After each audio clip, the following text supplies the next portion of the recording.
अध्यात्म मार्ग में आप कति जीरो हो चुके हो। और दास भी उसी स्थिति में था। अब दास को सतगुरु मिल गए, कहते पीछे लग गया जाऊं था मैं लोक वेद के साथ, रास्ते में सतगुरु मिल गए, दीपक दे दिया हाथ।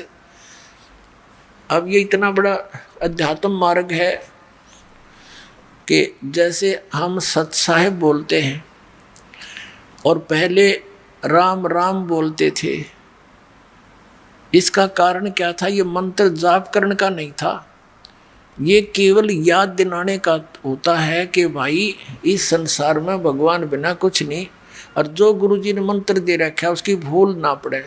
जैसे आप देखा करते, अब तो यह बात बिगड़ती जा रही है, नास्तिक होने जा रहा है पूरा मानव समाज, काल का दाव लग गया था। तो पहले हम देखते थे जैसे सुबह या कभी घूमने फ्रेश होने जाते थे, आने जाने वाले मिलते थे, एक दूसरे को राम राम राम राम चाचा, वो 3-4 बार बोला करता राम राम भाई, राम राम राम, हाँ राम राम।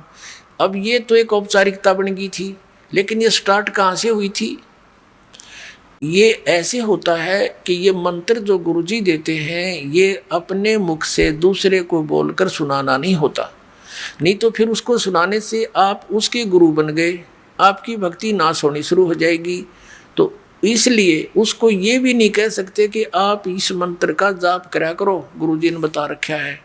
गुरु जैसे प्रत्येक व्यक्ति को सलाह दी जाती है कि प्रतिदिन भगवान को याद करो, मंत्र का जाप करो, भूल ना पड़े, संसारिक कामों में भूल ना पड़नी चाहिए, भगवान को याद रखा करो। तो एक नियम बना रखा गुरुओं ने कि अभी ये कोड वर्ड है, और रास्ते में जब कोई संसारिक विचारों में ग्रस्त व्यक्ति आ रहा हो और उसको बोल दिया जाए कि राम राम भाई, तो वो समझ जाता था कि ये क्या कहना चाहता है, कि ये न्यू कह है भगवान बजले, गुरुजी ने जो मंत्र दे रखा है उसका जाप कर, ये संसारिक उलझेड़ों में मत पड़ तू, यही भगवान का नाम ही इन संकटों से जो विचार तू कर रहा है इनसे निवारण करेगा। तो वो भूल पड़ी हुई उसके चेतन हो जाता था, और कुछ देर तक वो फिर उस मंत्र को जाप करता हुआ सफर में चलता रहता था। फिर कोई भूल पड़ती थी, आगे दूसरा टकरा जाता, राम राम भाई, हाँ राम राम राम राम। उनका उद्देश्य ये होता था कि मंत्र ने याद रखियो, भूल ना पड़ जाए इस मंत्र की। तो पहले राम नाम कोई जाप का नहीं था, केवल ओम नाम देते थे ऋषि, दैट्स ऑल। और उसको गुप्त रखना इसलिए अनिवार्य था कि तुम किसी को बताना नहीं तो तुम गुरु बन गए, तुम्हारा फिर काम बिगड़ गया, तुम अधिकारी हो नहीं, दोनों चोट चपट। तो और याद दिलाते रहना एक दूसरे को। इस राम शब्द जब ये बोल रहे हैं तो ये समझ लेना, ये कहना चाह रहा है कि भगवान का वो मंत्र गुरुजी का याद कर, जाप करा करो, इस भगवान बिना संसार में कुछ नहीं है। तो ऐसे हम सत साहेब बोलते हैं। सत माने अविनाशी, साहेब माने राम। अविनाशी राम के हमारा जो परमात्मा है वो अविनाशी राम है, और उसका मंत्र, उसके पाने का ये जो विधि है, इसको याद रखो, भक्ति करा करो, सत साहेब जी सत साहेब। हाँ, मतलब उस समय आपको ये याद हो कि आप भाई भगवान बिना हमारा कोई नहीं है, और सचमुच ये कबीर साहब सच्चे परमात्मा अमर भगवान है, और जो मंत्र उनको दिया है वहाँ जाने का वो जाप ही सहयोगी है, उसकी भूल ना पड़े, ये होता था। तो ऐसे हनुमान जी क्या करते थे, वो नाम तो और ही जाप करते थे, लेकिन जब वो चलते थे पहाड़ से, क्योंकि कई दिन का प्रोजेक्ट था, कौन सा एक दिन में बन गया था वो पुल, तो वो क्या करता था, वहाँ से अच्छा पहलवान था वो और शक्तिशाली था, सबसे बड़ा पत्थर उठा हुआ था, और उससे पहले उसके ऊपर मोटे अक्षरों में राम लिख दे था, और लेकर चल पड़े था, दूर तक लाना पड़ा था, 5-7 किलोमीटर तक। तो उसका मतलब ये था कि जो भी पढ़े देखे, अकराम राम का अर्थ लिखा है कि भक्ति करते रहना और ये काम भी करते रहो, नाम ना भूलना मंत्र अपना, क्योंकि वजन में बोला था जानी, राम राम राम राम भी ना कहा जा, वो लिख दिया उसने ऊपर। और आवश्यकता ये थी एक आदमी अपने से अधिक पत्थर लेकर चलेगा तब ये पुल बनेगा, तो वो लिख कर चल पड़े था पहलवान। और देखने वाले ने देख लेते, हाँ भी राम मंत्र भी याद करते रहो, ये काम भी करो। जैसे यजुर्वेद अध्याय नंबर 40 के मंत्र नंबर 15 में लिखा है, ओम कर्तु समर किलवे समर कर्तुम समर वायु अनिलम अथ इदम भस्मांतम शरीरम ओम कर्तु समर किलवे समर कर्तुम समर। ओम नाम का जाप ये ब्रह्म का है और इसका सेवन गुरु देते थे ऋषि जी। इसका सेवन काम करते करते सेवन करो, मनुष्य जीवन का मुख्य उद्देश्य जानकर सेवन करो और अपने विशेष कसक के साथ सेवन करो। ये जाप तो विधि ऐसी ही थी, लेकिन हठ योग और अज्ञानता के कारण इसको कठिन बना लिया। तपस्या करने लगे, खड़े होकर करने लगे और मंत्र जाप करने लगे। पर पूर्ण परमात्मा के वाणी का जो 3 मंत्र का जाप है, ओम तत्सत, तत्सत ये सांकेतिक है। तो ये भी ऐसे काम करते करते चलते फिरते अपना नाम जाप करना। तो वो तो इसलिए राम लिख के लाया करता कि और भी पढ़ लेंगे और वो भी बोलना पड़ेगी, किसी का मंत्र करते रहेंगे। तो अब यहाँ हम सुना करते नकली गुरु होते हैं। कभी तो ये कहते थे कि भगवान श्री राम के नाम ते पत्थर तिर गए, हनुमान जी ने राम नाम लिख दिया और पत्थर तिर गए, श्री राम तो तिरे नहीं हुए। कभी हम सुनते थे कि नल नील के पास पावर थी, उनके हाथों में इतनी शक्ति थी, उनके हाथ से पत्थर तिर गए, पुल बन गया। अब ये दंत कथा थी, लोक वेद बिना सिर पैर की बातें थी। अब ये एक तत्व ज्ञान से सारी सुचारू होगी, ये सारी कहानी हुई क्यों कर थी। अब परमात्मा कहते हैं कि जगत का पेखना पेख्या, धनी का नाम ना लेखा। जो करने वाला था उसका कितना नाम भी नहीं, किसा जिक्र भी नहीं, और उसकी एक दूसरे पर सिर पर रख दिए, उससे पत्थर तिरे थे, उसके नाम तो पत्थर तिर गए। तो ये नाम नूमता नू लिखा करता वो भगत हनुमान जी। तो पुण्यात्माओं, ये तत्व ज्ञान है। अब क्या बताते हैं, ये लोक वेद तो इतना प्रबल हो गया कि हमने ये फाइनल मान लिया था कि श्री राम के नाम तय और पत्थर तिर गए समुद्र के ऊपर। और फिर ये भी साथ साथ था कि नल और नील के हाथों में पावर थी, उनके हाथों से कोई वस्तु डूबे नहीं थी। ये पावर कहाँ से आई थी, इसका कोई सिर पैर उनके पास नहीं था। अब नल और नील का सहयोग था, वो शिल्पकार थे, यानी वो राज थे, मिस्त्री थे, और उन्हें जोड़ तोड़ कर उन्हें फिर भी रखा था, सहयोग दिया था। उनके हाथों में पावर नहीं थी, वो पत्थर ही हल्के कर दिए थे उस परम पिता ने, उस भगत के यानी श्री रामचंद्र जी के उस संकट का निवारण करने के लिए। अपने आत्मा पुल भी बन गया, सेना भी चली गई, युद्ध भी हुआ, और कई दिनों तक श्री रामचंद्र जी से वो रावण नहीं मरा। छक्के छूट गए थे श्री रामचंद्र के। आखिर में जब आदमी थक जाता है ना, ये जिनको हम भगवान मानते ये भी आप जैसे ही हैं, तो ये परम पिता को याद करते हैं, परम शक्ति को।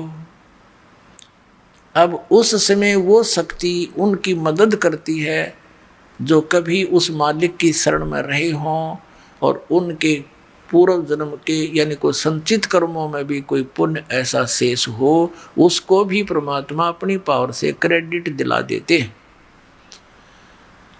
और स्वयं ही फिर उस क्रिया को आके करते हैं।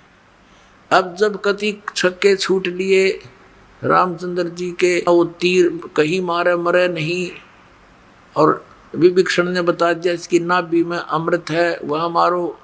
रावण भी सूरवीर था, कई दिन तक उसने उसके बाणों को निकट भी नहीं आने दिया नाभि के श्री राम के। तो तब हताश हो गया था, तब परमात्मा गुप्त रूप में प्रकट हुए और फिर आशीर्वाद दिया उस राम का कि कर काम ही लगेगा। तब उसका रावण का वध हुआ था। अब पुण्यात्माओं, हम सुना करते थे कि श्री कृष्ण जी ने पर्वत उठा लिया था, गिरिराज यानी गोवर्धन पर्वत को उठा लिया था हाथ पर, उंगली पर ऐसे। पहले तो ये विचार करो, उन्होंने वो पर्वत उठाया किस उद्देश्य से था। उन्होंने इस उद्देश्य से उठाया था कि वहां इन देवताओं की पूजा होया करती, और इंद्र स्वर्ग का राजा है, भगवान की पूजा छोड़कर इंद्र की पूजा चलती थी। श्री कृष्ण जी ने कहा भाई इंद्र की पूजा छोड़ दो या तो उस भगवान की पूजा करो। इंद्र की कढ़ाई जो होती थी पूजा वह बंद कर दी। देवराज इंद्र एक समझ लो स्वर्ग का राजा, और उसके अंतर्गत सिंचाई विभाग भी आता है, यानी वर्षा करना। तो क्या हुआ, जब इंद्र की पूजा बंद होगी देवताओं की, इंद्र ने सोचा इनको सबक सिखाता हूँ। इतने जोर की वर्षा, काले बादल छा गए, चारों तरफ काली घटा छा गई और मूसलधार वर्षा शुरू होगी व्रज नगरी को डुबोने के लिए। अब चारों तरफ हाहाकार मच गया, गौवें भी रंभाने लगी, क्योंकि गोवर्धन वो पर्वत जो था वहाँ पर गौवें चरा करती थी, वर्षा होती थी, घास होता था, और उन दूध दाद बेच कर ये काम चलाया करते थे अपना। और वो समाप्त करने चल पड़ा कि इसको इतना वर्षा कर दूं कि ये गोवर्धन पर्वत भी डूब जाए, आसपास की नगरी भी नष्ट हो जाए।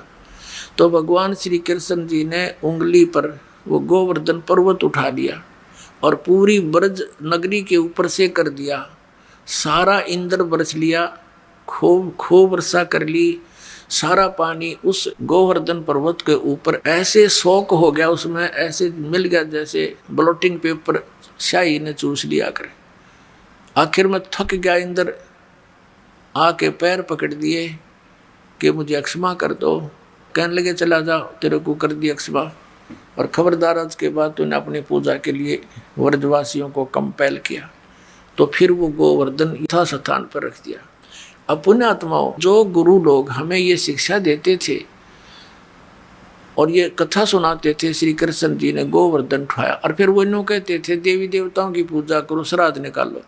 अरे भले आदमी हो, श्री कृष्ण जी ने तो देवताओं की पूजा छुटवाई थी, तुम दर्द कर रहे हो, उनके विपरीत ज्ञान दे रहे हो, गुण गा रहे हो श्री कृष्ण के, और तुम इसको भगवान बता रहे हो। परमात्मा कहा करते थे कि केवल एक इस लीला से ही तुमने उसको भगवान मान लिया, ये तुम्हारी ना समझी है, बालक बुद्धि है कि ये कंप्लीट गॉड मान लिया तुमने, गोवर्धन ठा लिया था।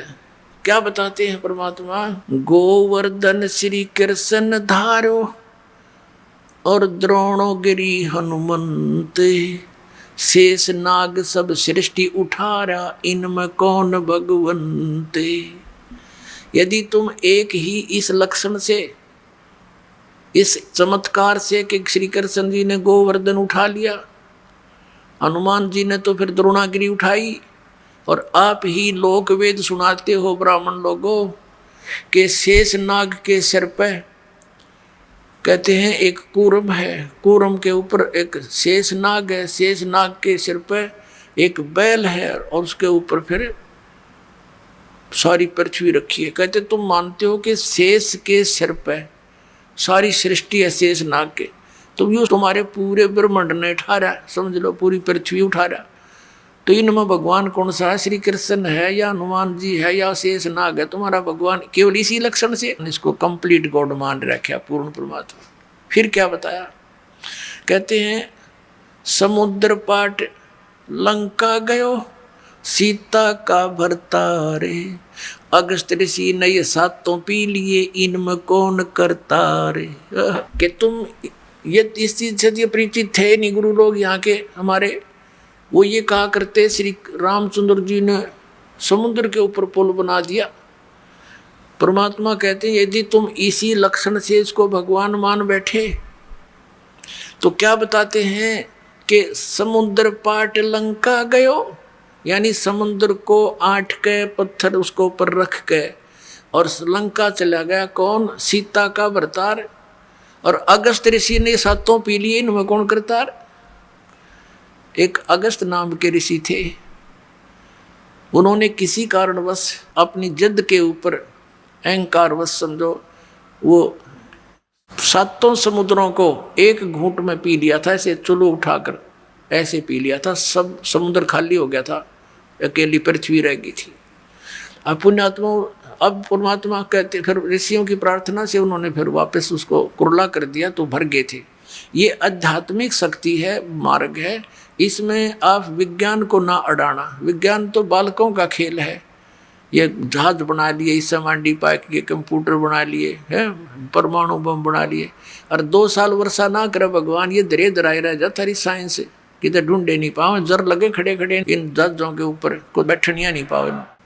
तो परमात्मा कहते हैं फिर इनमें भगवान कौन भाई? अगस्त्य ऋषि ने तो 7 समुद्र पी लिए थे, तुम एक पत्थर धर के पार हो गया तुम्हारा श्री राम, तुम उसने भगवान मान बैठे, लेकिन तुमने पता नहीं वो पत्थर भी कैसे तरे थे, उसको तो मानने को तैयार ही नहीं। पर परमात्मा ने ये तरीका अपनाया हमारे अज्ञान को हटाने के लिए। श्री रामायण के अंदर एक कथा आती है कि जिस समय श्री रामचंद्र और पूरी सेना एक नाग फांस में आ गई थी, एक सिद्धि से लड़ाई होती थी, तो एक ऋषि ने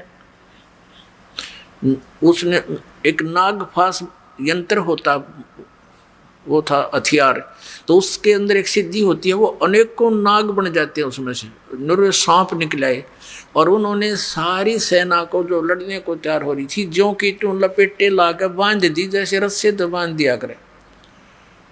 और सारे खड़े भगवान राम वीर लक्ष्मण भी नो कति जैसे ईख बांध दिया करे, नो पूरी सी खड़ी जगह जगह, और कोई सा टसमस हो नहीं पा रहा। अब 2 मिनट पाछा उसकी गर्दन काट देते सारे, सबको खड़े खड़े आओ तो विवश हो चुके थे। कहते हैं जब श्री राम ने याद किया गरुड़ को, गरुड़ आया, पक्षी है एक, उसने उन नागों को काटा, मार दिया, और तब वो रामचंद्र जी बंधन मुक्त हुए।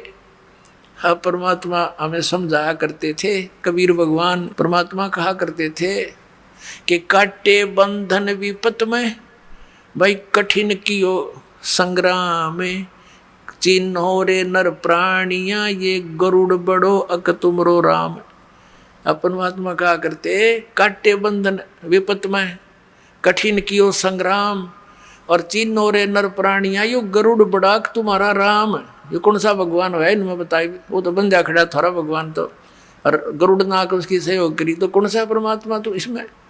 तो इस तरह के तर्क देकर भगवान ने खूब समझाना चाहा कबीर परमात्मा ने, पर हमारी बुद्धि पर पत्थर डाल रखे थे इन अज्ञानी ऋषियों ने। अपने आत्माओं, ये त्रेता युग में जो भगवान आए परमात्मा ऐसी लीलाएं की, बहुत सी पुण्यात्माओं को मिले।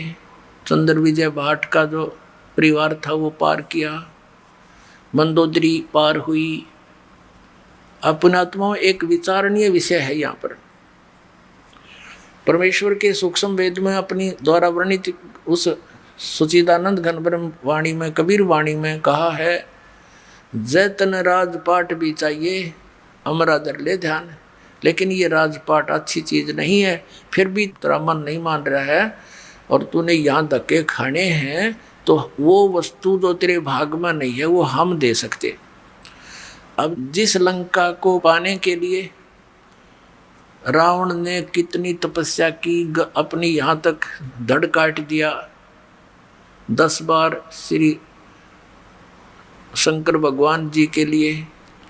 अब उसको वो लंका दे दी, सोने की नगरी बन गई, और वरदान दे दिया, 10 बार शीश दिया था, 10 बार ही रामचंद्र जी ने उसका सिर काटा था, 10 बार फिर उग गया था। उसका जितना दिया था उतना ही दे सकते हैं, ये भगवान अधिक कम नहीं कर सकते। अब पुण्यात्माओं, जिस लंका को शिव का भगत रावण नहीं रख सका, सपरिवार विनाश को प्राप्त हुआ, वो कबीर भगत को वो नगरी मिली। किसको? विभीषण को वो राज मिला और सहज मिला। ना उसने तपस्या करी, ना सिर काटे, सहज भक्ति की। तो परमात्मा कहते हैं यहाँ रहोगे तब तक आपको ये सुविधाएं मैं ही दूंगा, परमात्मा कहते हैं। और जिस लंका को रावण रखना चाहता था, जिस भगवान की उसने शरण दे रखी थी, वो समर्थ शक्ति नहीं थे, सपरिवार नाश को प्राप्त हुआ और उस नगरी को नहीं रख सका, उस राज को, और वो विभीषण को प्राप्त हुई जो कबीर भगत था। पुण्यात्माओं, इन बातों से हमने बहुत कुछ निष्कर्ष निकलेगा, क्योंकि अभी तक हमने लोक वेद सुन रखा था, हमने ज्ञान नहीं सुना था। अब और भी बहुत से प्रमाण हैं, जैसे एक नरसी नाम के भगत थे, सेठ था, बहुत पैसे वाला था, और वो इतना कंजूस था कि एक पैसा भी दान नहीं करता था। और ये माया रहती कंजूस के पास ही है और उसका नाश करने के लिए रहती है, क्योंकि अंत समय में मृत्यु हो जाएगी, वो उसको प्रयोग कर नहीं सका, फिर उसमें आस्था रह जाती है, फिर वहीं धक्के खाता रहता प्रेत बनकर या सर्प बनकर। अब परमात्मा ये चाहता है कि ये माया इसकी शत्रु है, इस माया से इसको भिन्न करूं और इसको इतनी ही दूं जो इसमें ये डूब के ना मर जा, इसका काम चले यू ऊपर तरह इसके। ऐसी विधि परमात्मा हमारी करना चाहता भक्त की। अब सभी भक्त जितनी भी आत्मा उसी के हैं, अब वो चाहे किसी को आज भज रहे हैं, लेकिन उससे तो कुछ मिलना नहीं, और उसके दुख में दुखी हमारे वो मूल मालिक ही होते हैं। उसके पास इतनी संपत्ति थी नरसी नाम के एक सेठ के पास कि उसको राजा की तरफ से ड्राफ्ट बनाने का आदेश था, जिसको हुंडी कहा करते थे। उसको राजा की तरफ से एक मान्यता प्राप्त होती थी, उसकी संपत्ति का आइडिया लगा के कि ये इतने रुपए तक की हुंडी यानी ड्राफ्ट बना सकता है।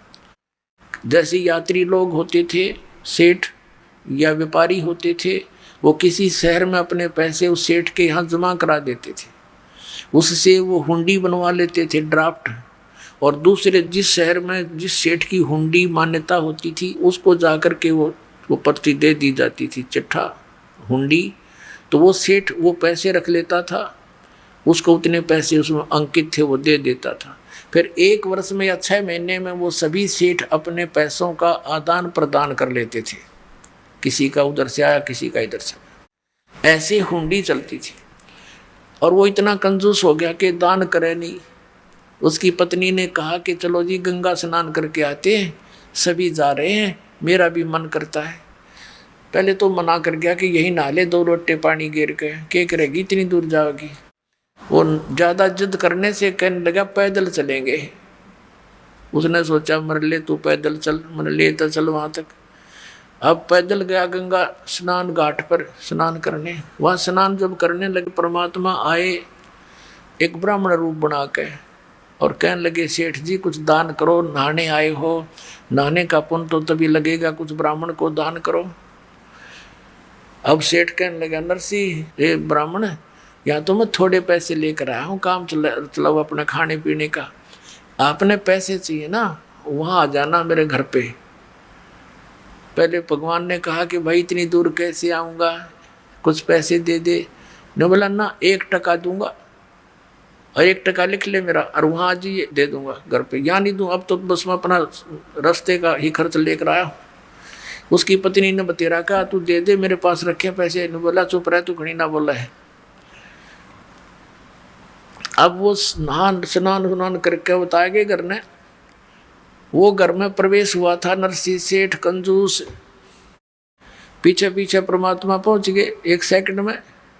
उसने तो 1 हफ्ते में सफर किया होगा, वो 1 सेकंड पहुंच गए। और जाते क्वाड खड़खड़ाए और कहा नौकर आए भी, बोलो कैसे ब्राह्मण, कि भी सेठ जी ने मेरा 1 टका दान करने का वायदा कर रखा है, वो कहियो मेरा टका दे दे, मैं आ गए। अब उन्होंने जाकर कहा नौकरों ने कि सेठ जी एक ब्राह्मण कह रहा है कि आपने कोई दान करने का वायदा किया था 1 टका, वो दान दक्षिणा लेने ब्राह्मण आया हुआ गेट पे।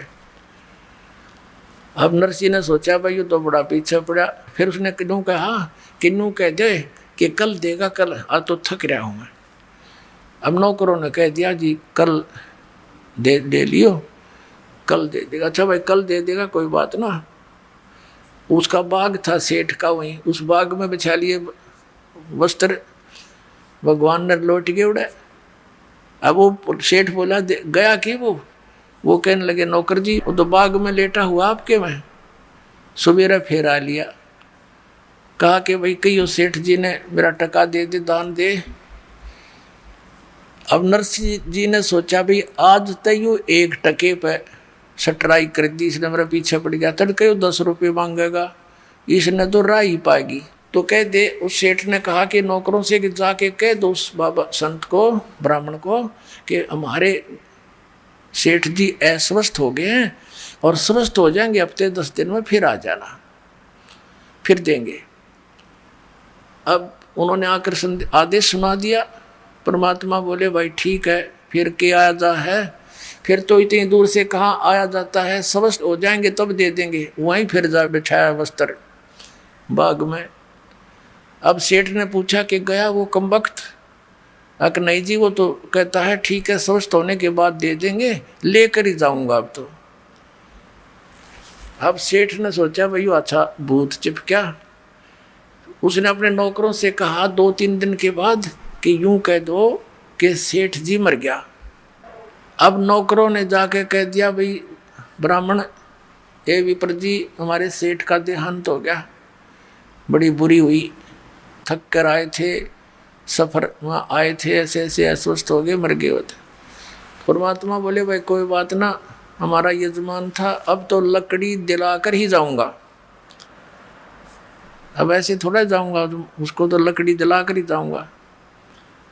अब उन्होंने बता दिया सेठ को कि भाई ऐसे ऐसे वो तो यूँ कह है, लकड़ी दिलाकर ही जाऊंगा। सेठ ने कहा तुम यूँ करो, मेरी अर्थी तैयार करो और लकड़ियाँ ढोना शुरू कर दो।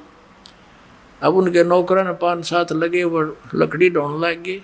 अब इतना बड़ा सेठ मर जा तो सारा काम न इकट्ठा हो जा, पूरक बना रहे हो।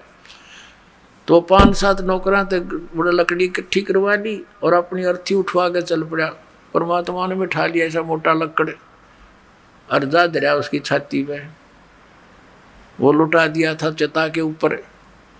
और वो नू क्या था, आग ना लाइयो कि दे आग ला दो। तो परमात्मा ने कहा कि भाई सेठ जी तो जीत्या मैं आ रहा, पर भाई ये आत्मघात ना करे, हमने माफ कर दिया तेरा टका, हम नहीं लेंगे आज के बाद, तू उठ ले, मरे मत।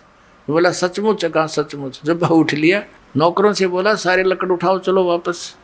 पीछे छोटे मोटे भी पड़े थे ना, वो भी अपनी डाल के धोती में और सारे उठा के लाया, इतना कंजूस था। और दान करे नहीं। अब परमात्मा को पता था मेरी प्यारी आत्मा इसमें डूब कर मरेगा। एक पुत्री थी, उसका ब्याह कर रखा था और संतान नहीं थी, और मूर्ख आदमी उसका ऊपर चिपका बैठा था बिना ज्ञान के। अब परमात्मा अपने बच्चे के हित के लिए पता नहीं कहते क्या क्या कार्य करता हूँ, कैसे चरित्र करता हूँ। अब क्या किया, सेठ जी अगले दिन निकले शहर सपट्टे को, क्यों कई दिन के बंद थे। सुबह सुबह फ्रेश होने के लिए दूर तक घूमने चले गए। अब क्या हुआ, जब वो शहर सपट्टे को चला गया, परमात्मा ने उस सेठ का नरसी रूप बनाया और घर पर आ गया। पहले नौकरों से कहा कि भाई वो बहुरूपिया है और आज वो मेरा रूप बना का होगा, और जय यहाँ आ जा। उसने एक पहले तो प्रेम से कहना, और नहीं मानने तो उसका 2 लठ मार दियो। अब न्यू कह के भगवान तो अंदर चले गए उसके घर पे, पीछे सेठ नाना ही था। नौकर खड़े लठ ले, उनने देखा सचमुच यू आ गया भाई, वो तो ₹2 ₹2 ये आ गया। और वो आवा अपना निश्चिंत हुआ, निर्भय। तो वो कहने लगे रहे हो भगत, उड़े वहीं खड़ा हो जा, अंदर मत आजिए। तो वो कहने लगे क्या बोल रहा तू, वह फलाने तो क्या बोल रहा है, भांग पी ली तने, तो पहचानता नहीं मैंने। अब पहचान लिया हमने, तो वहीं खड़ा हो जा। आज आदेश हो गए हमारे सेठ के, तने बहुत दुखी कर लिया हमारे सेठ को, कभी तू ब्राह्मण बने का है, कभी उसका रूप बना लिया तने आज, और आज आदेश गलत हो रहे हैं भाई, तेरे लठ मार देंगे। आगे आ गया था, उड़ा डट गया लाला जी। सोचा क्या गड़बड़ होगी भाई यार। तो ने पूछा कौन है, के कह रहे हो तुम्हें, कि हमारा सेठ अंदर है, अभी आया है, और उसने हमें बता दिया था कि वो आज मेरा रूप धार कर का होगा, ये तू चला जाए यहाँ से, तेरी सी में खैर है। अब लाला जी था समझ गया कि बात बढ़ाना ठीक नहीं, और इसने मेरा रूप बना लिया। जाके राजा के यहाँ एप्लीकेशन दे दी कि एक ठग ने मेरा रूप बनाकर मेरी संपत्ति हड़पने की चेष्टा की है, वो मेरे घर बैठा है। अब समय का तगाजा देखकर तुरंत हाजिरी दोनों को कोर्ट में तलब कर लिया अगले ही दिन। अब सेठ जी अपना एक जो रिकॉर्ड था वो पुलिस ने काबू कर लिया, बही वगैरह। दोनों इकट्ठे हो गए वहाँ पर कोर्ट में। तो जज ने पूछा कि भी कोई प्रमाण बताओ, ये बही हमारे पास है, इसमें कोई ऐसा लेख बता दो जिससे हम आपको पहचान समझ सकें कि आप असली और ये नकली। तो पहले उस असली जिसने एप्लीकेशन डाली थी उससे पूछा भाई तू बता। वो कहने लगा जी मैंने एक मकान बनाया था, उसमें इतनी कड़ी लाई थी, इसमें लिख रखी है, और लड़की का ब्याह करा था, उसमें इतने पैसे बात के आए थे, इतने कन्यादान की, वो भी लिख रखे। अकोर मेरा याद नहीं, इसमें तो और भी बहुत भरा पड़ा है, इसमें काफ़ी और बता। तब जो परमात्मा बने हुए थे डुप्लीकेट, उसके वैसे तो ओरिजिनल है, भगवान तो सबके मालिक हैं, तो जो नकली था उससे पूछा, भगवान से पूछा कि बताओ इसमें कोई प्रमाण। तो परमात्मा ने पिछले पृष्ठ से शुरू कर दिया पढ़ना। अब सुन ले भाई, खोल कर देख ले। जज वो देखकर वो सारी सुनाने लग गया, 5-4 पृष्ठ लगातार पढ़ दिए। तो कोर्ट ने नकली को तो असली सिद्ध कर दिया और असली को नकली, और कहा भाग जा तू यहाँ से, तू झूठा है। अब लाला जी ने वही समस्या, भाई अब क्या करूं, देख के बनी कुंड से जन्म का दुश्मन था मेरा यूं, और इसने मेरी सारी ये संपत्ति छीन ली। बैठ गया जंगल में माथे पादर के। और क्योंकि जब आदमी ऐसी समस्या में भगवान ने याद करे, वो भगवान वही पहुंच गया लाला जी के रूप में, और कहने लगा भाई सेठ जी बोल, यह संपत्ति तेरी थी कि मेरी? ठग थी तो मेरी, पर तने नाश कर दिया। तो दुश्मन कौन से जन्म का था? ने बोला मैं तेरा दुश्मन नहीं, मैं मित्र हूँ तेरा। नकमे या पहले भी मेरी थी और आज भी मेरी है, तो अनजानपणे में अपनी मान रहा था। अगर ईब तेरी मृत्यु हो जाती 1 दिन पहले 2 दिन पहले, तो कहाँ थी तेरी है नालायक कहीं का? और तूने जो यह संपत्ति जोड़ी, इतना पाप इकट्ठे कर लिए, ये सिर पर धर के ले जाएगा। और इसने कौन बरतेगा? तेरी माया ने। ये तेरे भाईचारा बैठा है, बाट देखा कदियो मरा, इसने बांटा जारी नारी। तन्ने के मिलेगा बुद्धू, भक्ति करी नी सारी उम्र में, यू कोड इकट्ठा कर लिया। और फिर परमात्मा के वचन में तो शक्ति भी होती है। एकदम आँख खुल गई, अनु बोला कति नहीं तू कर ले, क्या करेगा तू? इस नरक में थोड़ा डालूंगा अपने बच्चे को, आग में कौन गिरे? तो पैर पकड़ लिए। परमात्मा बोले तने वापस दे सकता हूँ एक शर्त पे, यदि तू इसने सारी न धर्म पुण्य में ला दे, तेरे पाप कम हो जाएंगे। कहने लगा जी आप दया कर दो, एक बार मैंने एक बार अलाउड कर दो, इसने सारी न फूक दूंगा। बोला फूकी है ना, दान करना। अब उसको अलाउड कर दी, जाते तू आ गया। उससे दिन से भंडारे शुरू कर दिए। जैसे भी दान धर्म उसने करके कत्ती फारग हो गया, और अपनी पत्नी ने लेकर झूपड़ी गाल कर गाँव से बाहर रहने लग गया। अब पहले तो सारा संसार उसका आदर करे था, क्योंकि माया की पूजा होती है। और फिर उसने लागे कहीं तो ढेढ़ है, इसने नाश कर दिया। रिश्तेदार भी मुँह मोड़ गए हैं, नाश कर दिया। एक बाबा के बकाई में आ गया है, ब्राह्मण की बात माँ के इसने सारा नाश कर दिया, सबके में लुटा दिया। अब क्या हुआ कि 4 संत थे भक्त, उन्हें जाना था द्वारका में। और पहले उनकी हुंडी चलती थी, नरसी की ड्राफ्ट बनाता था। गांव में गया, उन्होंने पूछा भाई नरसी भगत के हमने जाना, नरसी सेठ कैसे, और ये हुंडी बनवानी है 500 रुपये की। तो गांव में कुछ हर तरह के व्यक्ति होते हैं, कुछ एक ने उनको मिसगाइड कर दिया कि सेठ जी ने आजकल वैराग ले लिया है और एक जंगल में झोपड़ी डालकर रहते हैं और वहीं से सारा कारोबार करते हैं, वहाँ जाओ, वहाँ से बनवा लो। अब उन्हें एक और सतर्क कर दिया था कि भाई ये वो नखरे कर गणे, कई बार कहोगे जब बनाओगा। अब वो हुंडी थारी जल्दी सी बनाएगा नहीं, उसने घना धन है उसके पास और वो नखरे बहुत करता है। अब वो साधु संत चले गए और कहा नरसी कौन है? कहा जाओ भाई ये दास है नरसी के, ले सेठ जी हमारी 500 रुपये रख दिए चांदी के और हमारी हुंडी बना दे, ड्राफ्ट बना दे। नरसी जी ने कहा महात्माओं अब मेरे पास वो पावर नहीं रही, सरकार ने छीन ली है, मेरे पास पैसा नहीं है, और आप कहीं और से बनवा लो। तो वो चारों कहने लगे, रे कमाल की बात है, ढूंढते ढूंढते यहाँ आए हैं और तू नखरे करता है, गांव वाले ठीक ही करे थे, तू वो पहले वाला नरसी नहीं रहा। अब सेठ जी ने सोचा है साधु संत को देते न श्राप दे दें, इनके वचन में शक्ति होती है। डर गया वो, कहने लगा, और फिर ये सोच लिया गांव वाला ने मजाक कर रखा है, मेरी तो और ज़्यादा दुर्गति हो जाएगी। कहने लगा, ठीक है महात्माओं, रख दो। एक कागज मंगा कर उनसे कि कागज ले आओ एक, और लिख दिया किसके नाम, क्योंकि कृष्ण का पुजारी था सांवरा सेठ। सांवरा यानी काला, कृष्ण का अर्थ ही काला होता है, यानी सांवरिया सेठ। और कहाँ जाओगे तुम, द्वारका। द्वारका के अंदर सांवरिया नाम का एक सेठ है, वो तुमने ये पैसे दे देगा। उसका अपना मार दी मोर, लिख दिए, साइन कर दिए, आपका दास और नरसी दास।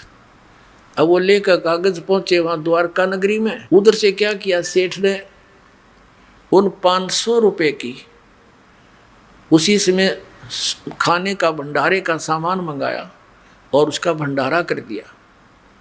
उसमें आसपास के राह चलते गांव के सब भोजन कर गए।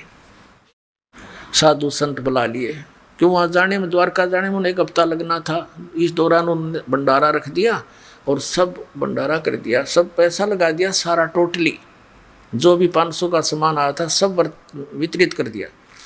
अब वहाँ उन्होंने पूछा, महात्माओं ने, भक्तों ने, संतों ने, वहाँ सेठों से कि भी एक सांवरिया नाम का कोई सेठ है, उससे हमने पैसे लेने हैं, हुंडी अपनी कैश करानी है।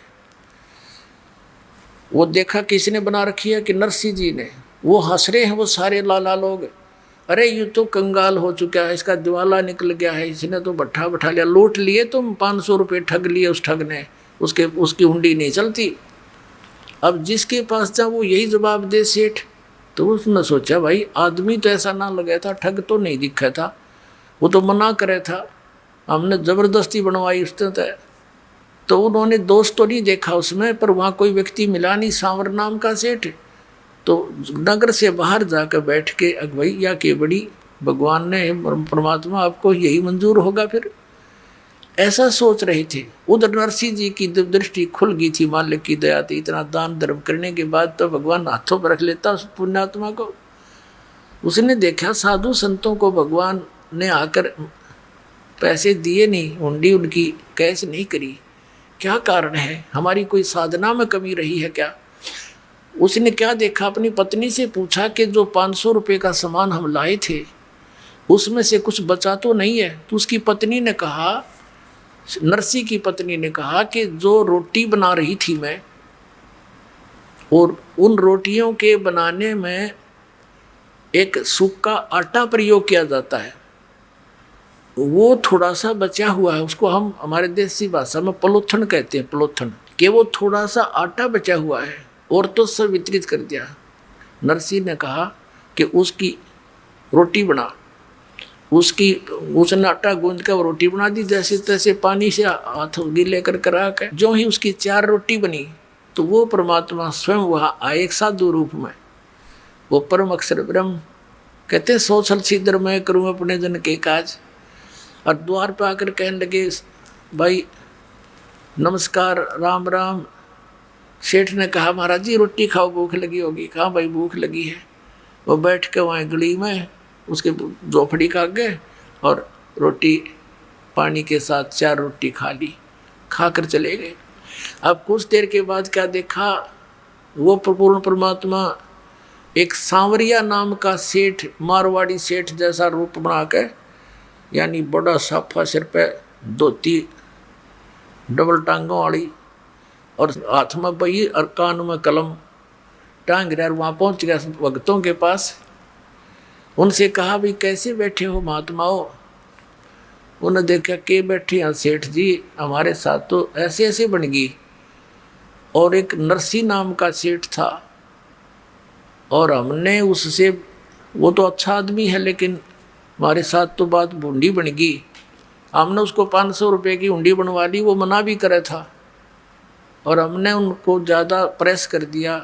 उसने किस कारण से, किस प्रेशर में आके उसने लिखते दी, लेकिन यहाँ कोई सांवर नाम का सेठ नहीं है। लेकिन हमें विश्वास है उस भगत पे कि हमारे पैसे सुरक्षित पाएंगे, वहाँ रखे पाएंगे, जाके ले लेंगे। लेकिन यहाँ तो हमारा काम बिगड़ गया, हमने तो कोई रोटी दे नहीं। सोचा था यहाँ घूमे फिरेंगे, अपना हफ्ते 10 दिन का टूर प्रोग्राम बना के आए थे। हम तो दुखी हो गए भाई, यहाँ कोई सांवरिया नाम का सेठ है नहीं पाया। तो परमात्मा कहते हैं, अरे किसने बका दिए तुम भक्तों? मेरे भाई। बोला जी सारे द्वारका वाले मना करें थे, लाला जी ले आजा वहीं चलेंगे। अब जो वो लाला लोग मजाक करें थे भगत का, हंसी करें थे, ठाठा ठाठा करें थे, ठग लिए। चौराहे के ऊपर कहा कि यहाँ बिछाओ तुम्हारी चादर भगतों। और परमात्मा बांध रहे गठड़ी 500 रुपया की, एक रुपया नुकती फरेस जानू आज बन के आया होगा। ऐसे पटके नुकले में गिन लो, 1 2 3 4, यानी और खूब खुड़का करें ऊपर तक देखो सारे बाणिया बकाल निकल गए द्वारका के। कि सांवरिया सेठ कितना आ गया भाई, और 500 रुपये दे दिए। और के कहा कि भाई भक्तों अब जाओ ना तुम नरसिंह जी के पास, उसको ये कह देना चाहिए एक कितने करोड़ों ढूंढी बेच दे, उसका दास हाजिर पाओगा। और कह दिया उसको हमेशा उसके हाजिर रहेगा दास उसका। बोलो सतगुरुदेव।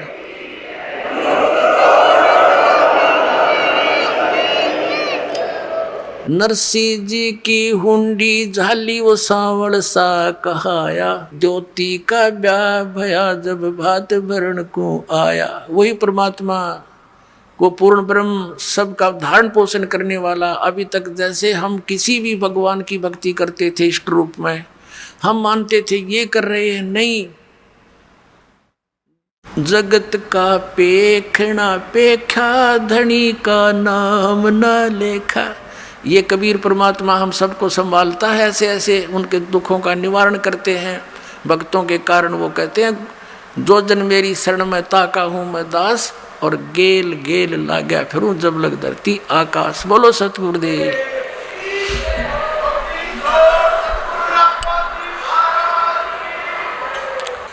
परम पिता परमात्मा पूर्ण ब्रह्म सारी सृष्टि के रचनहार कुल मालिक कबीर परमेश्वर जी की असीम कृपा से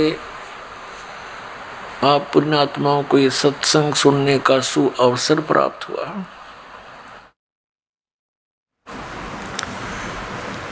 सत्संग में आने से प्राणी को ये ज्ञान होता है कि हम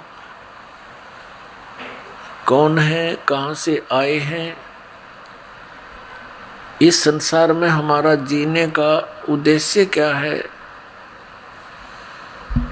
हमने करना क्या चाहिए था, हम कर क्या रहे हैं। जब तक हम सत्संग में नहीं आते तब तक हम अपनी परंपरागत क्रियाओं को करके ही संतुष्ट रहते हैं, क्योंकि वही क्रियाएं पूरा समाज कर रहा होता है। जब हम सत्संग में आते हैं, संतों के परमात्मा के विचार सुनते हैं, सदग्रंथों का ज्ञान सुनते हैं, तो पता चलता है कि मानव शरीर हमें किस लिए प्राप्त हुआ था और हम उसका कितना सदुपयोग या दुरुपयोग कर रहे हैं। पुण्यात्माओं, दास बहुत बार कहता है कि विश्व में यदि कहीं सत्संग है तो सतलोक आश्रम बरवाला जिला हिसार हरियाणा में। इसके अतिरिक्त जहाँ भी ये श्रद्धालु सत्संग मानकर जाते हैं, उन संतों के विचार सुनते हैं, ऋषि महर्षि मंडलेश्वरों आचार्यों शंकराचार्यों के जो विचार सुनते हैं, वो सत्संग नहीं है। जो ज्ञान शास्त्र विरुद्ध होता है वो व्यर्थ होता है। जैसे विद्यार्थी शिक्षा ग्रहण करने के लिए टीचर के पास जाते हैं, विद्यालय में जाते हैं, और टीचर का कर्तव्य होता है कि वो सिलेबस के अनुसार ही शिक्षा बच्चों को पढ़ाए, शिक्षा दे। और यदि टीचर आउट ऑफ सिलेबस ज्ञान सुना रहा है तो वो टीचर ठीक नहीं, वो अध्यापक ठीक नहीं। पुण्यात्माओं, हमारे जो सदग्रंथ है ये अध्यात्म मार्ग का सिलेबस है, पाठ्यक्रम है। श्रीमद् भगवत गीता अध्याय नंबर 16 के श्लोक नंबर 23 और 24 में स्पष्ट कर दिया है इस पवित्र शास्त्र ने कि शास्त्र विधि को त्याग कर जो मनमाना आचरण करते हैं, मनमानी पूजाएं करते हैं, जिनका सदग्रंथों में प्रमाण नहीं है, तो उनको न तो कोई सिद्धि प्राप्त होती है, न उनकी गति होती है, और न ही उनको कोई सुख प्राप्त होता, अर्थात व्यर्थ। गीता अध्याय नंबर 16 के श्लोक 24 में तुरंत कहा कि अर्जुन, इससे तेरे लिए कर्तव्य और अकर्तव्य की व्यवस्था में सदग्रंथ ही, शास्त्र ही प्रमाण है। इसके अतिरिक्त किसी के लोकवेद पर विश्वास नहीं करना। जो भक्ति के कर्म करने चाहिए और जो ना करने चाहिए वो सदग्रंथों में ही प्रमाण है, अन्य किसी की बात पर विश्वास मत करना। पुण्यात्माओं, ये तत्व ज्ञान परमेश्वर स्वयं ही आकर प्रदान करते हैं। परमात्मा के विधान में, परमात्मा के गुणों में लिखा है कि वो परमेश्वर अपनी प्यारी आत्माओं को मिलता है, उनको तत्व ज्ञान से परिचित कराता है, और उस परमेश्वर के द्वारा दिए गए ज्ञान के अतिरिक्त जो भी ज्ञान होता है वो कोरा अज्ञान होता है। तो पुण्यात्माओं, इस दास के द्वारा वही सत्संग आपको सुनाया जाता है जो परमेश्वर ने स्वयं आकर के 600 वर्ष पूर्व काशी शहर बनारस में प्रकट होकर के अपनी प्यारी आत्माओं को सुनाया था। अपने आत्माओं, परमात्मा के विषय में जानकारी हम कहाँ से ग्रहण करते हैं और कहाँ से हमें ये ज्ञान दिया जाता रहा। जितने भी हमारे धर्म गुरु थे वो ये कहा करते कि हम वेदों, गीता और पुराणों से आपको ये ज्ञान परमात्मा का सुना रहे हैं।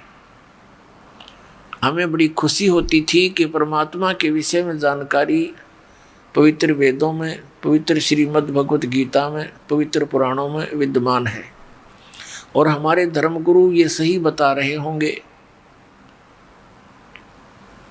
क्योंकि ये संस्कृत पढ़े हैं। परमात्मा 600 वर्ष पहले आए थे, उसमें ये कहा करते थे परमात्मा कि ये गुरु जो हैं ये झूठे हैं, ये तुम्हारे धर्म गुरु तुम्हारे सदग्रंथों से भी परिचित नहीं है। आदरणीय धर्मदास साहिब जी जो परमात्मा के शिष्य हुए, उनको सचखंड दिखाया, सतलोक लेकर गए। उससे पहले धर्मदास साहिब जी श्री कृष्ण, श्री विष्णु, श्री शंकर भगवान के उपासक थे, और वो ये सुना करते थे उन धर्म गुरुओं से कि हम जो ज्ञान बता रहे हैं कि श्री विष्णु जी, श्री शंकर भगवान ये पूर्ण परमात्मा है, ये अजर अमर हैं, इनकी जन्म मृत्यु नहीं होती। तो हम ये सोचा करते थे कि ये सही बोल रहे होंगे। इसी ज्ञान पर आधारित थे आदरणीय धर्मदास साहिब जी, और जिस समय परमात्मा उनको अपने विधान अनुसार आकर मिले, उनको तत्व ज्ञान समझाने की चेष्टा की, लेकिन जल्दी से धर्मदास जी का ये ज्ञान हजम नहीं हुआ। बहुत बार परमात्मा ने उनको समझाया, फिर अंत में परमेश्वर ने आदरणीय धर्मदास साहिब जी को सचखंड दिखाया, अपना निज स्थान सतलोक जहाँ भगवान रहते हैं और जहाँ हम सभी रहा करते थे, वो स्थान दिखाया। और साथ में श्री ब्रह्मा जी, श्री विष्णु जी, श्री शिव जी के वो लोक दिखाए और साथ में स्वर्ग और नरक से परिचित कराया। उसके साथ साथ ब्रह्मलोक में भी परमात्मा उनको लेकर गए और जहाँ भी भगवान परमात्मा कबीर जी जाते थे, सभी देव उनका खड़ा होकर सत्कार करते थे। फिर परमेश्वर सचखंड लेकर गए सतलोक में, वहाँ परमात्मा को वास्तविक रूप में देखा। कबीर जी को जब धर्मदास जी की आत्मा को परमात्मा ने वापस छोड़ा, तब धर्मदास जी ने कहा था, हे भगवान, अब आपकी कृपा से आपका दास परिचित हुआ कि आप पूर्ण परमात्मा हैं। हे भगवान, ये श्री ब्रह्मा, श्री विष्णु, श्री शिव जी, ये तो हमारे जैसे ही जीव हैं, इनकी जन्म मृत्यु होती है। उन्होंने स्वयं स्वीकारा भगवान के सामने। तो इससे सिद्ध हुआ है कि हे परमात्मा, ये वेद और ये जितने भी सदग्रंथ हैं, ये कतेब हैं यानी पुराण हैं, ये सब झूठे हैं। क्योंकि हमारे धर्म गुरु ये कहते हैं कि पुराणों में लिखा है ब्रह्मा विष्णु महेश की कोई माता पिता नहीं, ये अजर व अमर हैं, सर्वेश्वर हैं, महेश्वर हैं। ये हमें बताते हैं कि वेदों में लिखा है कि ब्रह्मा विष्णु महेश ही समर्थ शक्ति है और दुर्गा की पूजा करनी चाहिए। ये हमें बताते हैं कि वेदों में लिखा है एकादशी का व्रत करना चाहिए। हे भगवान, इससे सिद्ध है कि परमात्मा तो आप हो, ब्रह्मा विष्णु महेश तो नाशवान है। तो इससे ये सिद्ध हुआ कि ये वेद और कतेब यानी ये सब धार्मिक पुस्तकें ये झूठी हैं। परमेश्वर कबीर देव जी ने कहा कि नहीं, ऐसा नहीं है, ये वेद कतेब झूठे डी भाई, और झूठे हैं जो समझे नहीं। झूठे तो ये तुम्हारे धर्मगुरु आचार्य, ये शंकराचार्य, ये झूठे हैं जो वेदों और पुराणों को समझा नहीं। ये परमात्मा को निराकार बताते हैं, वेद परमात्मा को साकार बताते हैं। ये श्री विष्णु से ऊपर कोई भगवान मानते नहीं, इनको अजर व अमर मानते हैं। रजगुण ब्रह्मा, सतगुण विष्णु, तमगुण शिव जी को समर्थ शक्ति मानते हैं। इन्हीं की राम और श्री कृष्ण की पूजा करते और करवाते हैं, जबकि इनके जीवनी में लिखा है कि ये नाशवान है। और पुराणों में भी ऐसा ही लिखा है धर्मदास। तो पुण्यात्माओं, आपको थोड़ा सा वेदों से परिचित कराते हैं। पुण्यात्माओं, ये दया करी परमेश्वर ने, आज ये वेद और गीता और पुराण हमारे लिए प्रथम कक्षा की बुक होगी। नहीं, हमारे लिए पाठ बना हुआ था। पता नहीं वेदों में क्या लिखा है। गीता जी को हम समझ नहीं सके क्योंकि इन्होंने अनुवाद गलत कर दिए, और पुराणों के रहस्य को ये नहीं समझ सके, ना समझा सके। इस दास पर बेर करी परमेश्वर कबीर साहब ने, और ये सर्व ज्ञान आपके समक्ष परमाणु सहित दास ने रूबरू करा दिया। अब परमात्मा के गुण वेदों में लिखे हैं। वो परमात्मा क्या लीला करते हैं? वेद बताते हैं कि परमात्मा ऊपर तीसरे मुक्ति धाम में रहता है। वहाँ से गति करके यानी स्पीड से चलकर, बिजली जैसी गति से, विद्युत जैसी गति से चलकर आता है। और यहाँ अच्छी आत्माओं को, दृढ़ भक्तों को मिलते हैं। उनको तत्व ज्ञान से परिचित कराते हैं, उनको उपदेश देते हैं, और वो कवि की तरह आचरण करते हैं। कवियों की तरह जहाँ कहीं जा कर के कविता के रूप में अपनी महिमा का ज्ञान बताना शुरू कर देते हैं। वो परमात्मा होते हैं और वो एक सुप्रसिद्ध कवि की भी पदवी को प्राप्त करते हैं, लेकिन वो होते हैं पूर्ण परमात्मा। अपने आत्माओं, जो वेद हमें बताएंगे कि भगवान ऐसा है, ऐसी लीला करता है, तो जिस भगवान की जीवनी में ये सब लिखा हुआ हमें मिल जावे कि कौन से भगवान ने वेदों अनुसार लीलाएं की हुई हैं, तो ही इज गॉड, वो परमात्मा है, बाकी भगवान नहीं है।